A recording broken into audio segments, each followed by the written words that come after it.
ଠାକୁର ଶ୍ରୀ ଶ୍ରୀ ନିଗମାନନ୍ଦ ପରମହଂସ ଦେବଙ୍କର ଶ୍ରୀ ଚରଣ ତଳେ ଏ ଦାସର ଅନନ୍ତ କୋଟି ବାର ସାଷ୍ଟାଙ୍ଗ ପ୍ରଣିପାତ ନିବେଦନ କରି ପରମ କାରୁଣିକ ଶ୍ରୀ ଶ୍ରୀ ଗୁରୁଦେବଙ୍କ ସମେତ ଆର୍ଯ୍ୟବର୍ତ୍ତ ଭାରତ ଭୂଖଣ୍ଡର ସମସ୍ତ ଗୁରୁ ପରମ୍ପରା ଆଚାର୍ଯ୍ୟ ପରମ୍ପରାକୁ ସଭକ୍ତି ପ୍ରଣିପାତ ନିବେଦନ କରି ଶାଖାର ସମସ୍ତ ଗୁରୁ ଭ୍ରାତା ଗୁରୁ ଭଗିନୀ ପରିଚାଳକ ସମସ୍ତ କର୍ମକର୍ତ୍ତା ବୃନ୍ଦ ପୁଣ୍ୟତା ହାସଲ କରିଥିବା ସମସ୍ତ କଳାକାର ବନ୍ଧୁମାନେ ଉପସ୍ଥିତ ସମସ୍ତଙ୍କୁ ସପ୍ରେମ ଜୟ ଗୁରୁ ସମସ୍ତଙ୍କୁ ପ୍ରଣାମ। ଆପଣ ବର୍ତ୍ତମାନ ସମୟରେ ସାମ୍ପ୍ରତିକ ସ୍ଥିତିରେ ଯୋଉଠି ଯିବେ ଯଦି ଜୟ ଗୁରୁ କହିଦେବେ ତାହେଲେ ଲୋକମାନେ ଭାବିବେ ଗୋଟେ ସମ୍ପ୍ରଦାୟ ଭିତରେ ଶବ୍ଦଟି ସୀମିତ।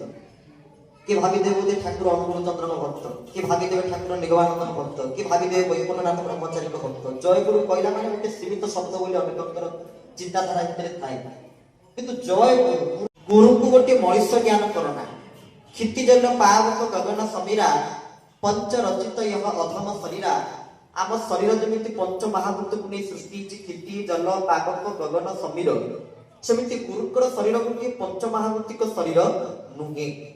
ଗୁରୁ ଗୋଟିଏ ବ୍ୟକ୍ତି ନୁହନ୍ତି, ଗୁରୁ ହେଉଛନ୍ତି ଗୋଟିଏ ଶକ୍ତି। ସର୍ବଦା ଏ ଭାବକୁ ନିଜ ନିକଟରେ ସାଥି ଗୁରୁଙ୍କର ସେବାରେ ହିଁ ନିଜ ମନକୁ ସ୍ଥିର କରିଦେବେ।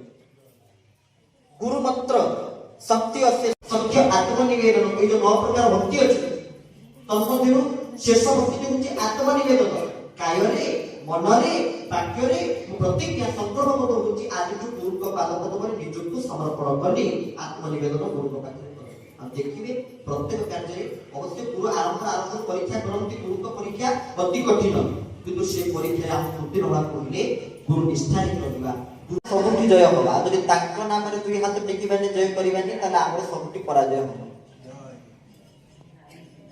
ଗୁରୁ କୃପା ବିନା ଏ ସଂସାରରେ ମୁକ୍ତି ନାହିଁ।